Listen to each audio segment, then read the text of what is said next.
padroeira de um povo a lutar, a gente mineira te quer exaltar, não só lá na serra. Amado irmão, amada irmã, saúde e paz. Louvado seja Deus por nos conceder a graça de estarmos aqui unidos uns aos outros para proclamar a palavra e nos deixar interpelar por ela, inspirados por esta presença amorosa de nossa Mãe, Mãe de Deus e nossa, discípula exemplar, por escutar a palavra e, sobretudo, por proclamá-la na força do seu testemunho. Eu lembro aqui um monge ortodoxo chamado Mata El Maskine, numa de suas catequeses, quando ele pondera: se considerarmos mais profundamente o mistério da ceia, perceberemos que o mistério da ressurreição foi claramente predito no próprio anúncio do mistério da morte. Quando Cristo ofereceu a si mesmo aos discípulos, dizendo: tomai, comei meu corpo partido e bebei meu sangue derramado, foi com suas próprias mãos, vivo e não morto, que ele lhes ofereceu o corpo e o sangue. Na ceia, Cristo estava simultaneamente imolado e ressuscitado, morto e vivo. Mistério perturbador, esta capacidade de Cristo de revelar de maneira misteriosa e, no entanto, muito forte, sua ressurreição já realizada e incluída na sua morte iminente na cruz, na sexta-feira. Eu sou o primeiro e o último, aquele que vive. Estive morto, mas agora estou vivo para todo sempre. Apocalipse, no capítulo 1. Podemos, portanto, irmão e irmã, perceber a grandeza da Eucaristia realizada por Cristo por ocasião da ceia na Quinta-feira Santa e pela Igreja até hoje. Mistério que não revela somente os segredos da crucifixão, mas os de Cristo morto e vivente, os da redenção inteira, se consideramos que a morte sofrida por Cristo constitui um sacrifício voluntário de amor e de expiação, manifestando o poder de uma morte pelos outros e o da ressurreição com os outros. É por essa razão que este sacrifício pode dar a vida eterna em vez da morte merecida pelos nossos pecados. E isso pelo que ele comporta de comunhão oferecida ao homem, comunhão no corpo e no sangue de Cristo imolado e ressuscitado. Deus nos ajude a compreender a força deste milagre, para, tocados, nos abrirmos ao amor. Depois que Jesus saciara os 5.000 homens, seus discípulos o viram andando sobre o mar. No dia seguinte, a multidão que tinha ficado do outro lado do mar constatou que havia só uma barca e que Jesus não tinha subido para ela com os discípulos, mas que eles tinham partido sozinhos. Entretanto, tinham chegado outras barcas de Tiberíades perto do lugar onde tinham comido o pão depois de o Senhor ter dado graças. Quando a multidão viu que Jesus não estava ali, nem os seus discípulos, subiram às barcas e foram à procura de Jesus em Cafarnaum. Quando o encontraram no outro lado do mar, perguntaram-lhe: Rabi, quando chegaste aqui? Jesus respondeu: em verdade, eu vos digo, estais me procurando não porque vistes sinais, mas porque comestes pão e ficastes satisfeitos. Esforçai-vos, não pelo alimento que se perde, mas pelo alimento que permanece até a vida eterna e que o Filho do Homem vos dará. Pois esse é quem o Pai marcou com seu selo. Então perguntaram: que devemos fazer para realizar as obras de Deus? Jesus respondeu: a obra de Deus é que acrediteis naquele que Ele enviou.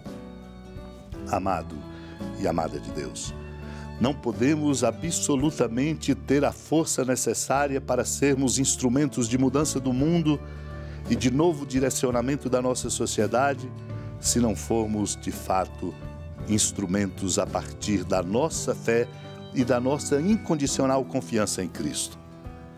Ele realiza, a força vem dele, como fizera com aqueles 5.000 homens que foram saciados. Quando a multidão viu que Jesus não estava ali, nem os discípulos, foram à sua procura em Cafarnaum. Foram à procura e perguntaram-lhe: quando chegaste aqui, mestre? Ele diz: em verdade eu vos digo, estáis me procurando não porque vistes sinais, mas porque comestes pão e ficastes satisfeitos. O Senhor faz a observação da nossa estreiteza humana, dos interesses que nos fazem muitas vezes colocá-lo como horizonte de nossa vida. Porém faz uma recomendação: esforçai-vos não pelo alimento que se perde, mas pelo alimento que permanece até a vida eterna e que o Filho do Homem vos dará. Pois ele é de fato aquele marcado com o selo do Pai. E eles perguntam: que devemos então fazer para realizar as obras de Deus? Para realizar as obras de Deus só é possível quando cultivamos e crescemos na força da fé. Um exercício que não é, portanto, depositar uma confiança e uma espera naquilo que nós definimos que sabemos ser o necessário que Deus nos deve dar. É a fé naquele que o Pai enviou, Cristo. Se acreditamos em Jesus Cristo, meu irmão, minha irmã, depositando nele toda a nossa confiança e vivendo o empenho diário de nele ter os mesmos sentimentos, qualificando o nosso testemunho, como comenta sobre a primeira carta de Pedro, São Beda Venerável. Vós sois a raça escolhida, o sacerdócio do reino. Este elogio foi feito outrora por Moisés ao antigo povo de Deus. Agora, com maior razão, Pedro aplica aos pagãos, pois acreditaram em Cristo, que como pedra angular reuniu todos os povos na mesma salvação que fora dada a Israel. Nós somos raça escolhida, nação santa. Que o nosso testemunho seja à altura da nossa pertença a este amado povo de Deus. Unidos a Maria, supliquemos a graça desta consciência e, sobretudo, a força deste testemunho. Senhora da piedade, Mãe Virgem do Cristo Deus.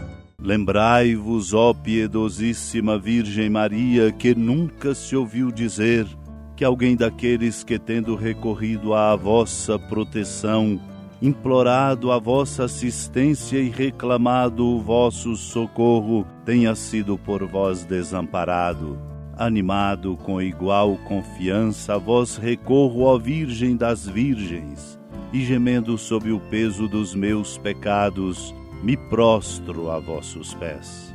Não desprezeis as minhas súplicas, ó Mãe do Verbo encarnado, mas dignai-vos de as ouvir propícia e de me alcançar o que vos peço. Amém. Feliz padroeira de um povo a lutar, a gente mineira te quer exaltar, não só lá na serra, tu és esplendor de toda esta terra, também és fulgor. Amado irmão, amada irmã, com alegria e muita esperança do Santuário Basílica da Padroeira do Estado de Minas Gerais, a Senhora da Piedade, que da sua casa de clemência e bondade nos acompanhe e nos abençoa do alto da serra, magnífica arquitetura divina, a bênção de Deus, amor misericordioso, Pai, Filho e Espírito Santo, desça sobre sua família, proteja sua casa, sustente sua vida, fecunde o caminho missionário de nossa igreja, nos encha de sabedoria e permaneça conosco para sempre. Amém. Feliz padroeira